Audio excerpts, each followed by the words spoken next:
Qu'est-ce qui est en train de changer fondamentalement pour les enseignants et les étudiants? Alors moi je pense que le changement le plus profond en fait c'est la posture en réalité.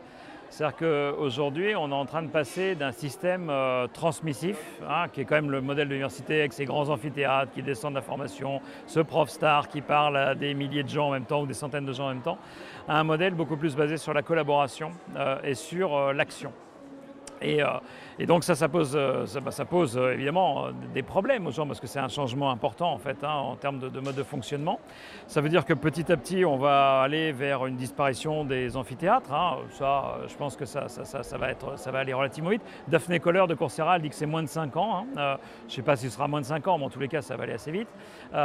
On voit qu'on est en train aussi de devenir, on voit qu'on va s'intéresser de plus en plus à l'étudiant en fait et de moins en moins au professeur.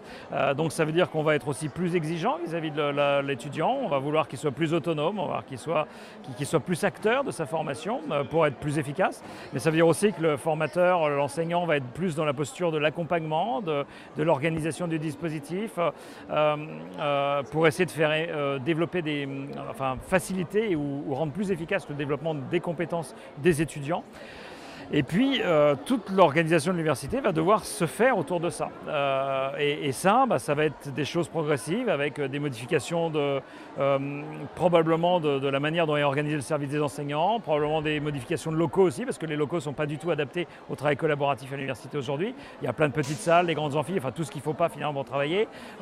Mais même le mobilier, on ne peut pas le déplacer. Enfin, tout pose problème et il va falloir se débarrasser petit à petit de tout ce carcan, qui est un carcan historique. Hein, c'est pas un jugement que je porte, c'est juste qu'on est en train d'évoluer et qu'il va falloir modifier en fait l'environnement en profondeur. Mais il est évident qu'on va être dans un système beaucoup plus ouvert, beaucoup plus souple et beaucoup plus centré sur les apprenants et de moins en moins centré sur les enseignants, sur ceux qui organisent le service. Moi, je dis souvent dans les conférences que je fais pour la formation professionnelle, mais je pense que ça marche pareil à l'université, c'est qu'il faut arriver à basculer d'un service de production de cours. En fait, aujourd'hui, on produit des cours à un système qui développe des compétences, en fait. Et produire des cours, ça ne développe pas des compétences. Ces deux choses, ça peut contribuer, mais ce n'est pas la finalité. Et donc, ça veut dire que dans un cas, on organise tout autour du service de l'enseignant, des locaux, etc., du lieu. Et dans l'autre cas, on organise autour de l'étudiant. Et l'étudiant, il peut être chez lui, il peut être n'importe où, il peut être à l'autre bout du monde. Et donc, il faut qu'on le prenne comme axe central et qu'on organise le service autour de lui. Et ça va être un changement qui va prendre des années et qui sera probablement jamais fini parce qu'on peut toujours faire mieux.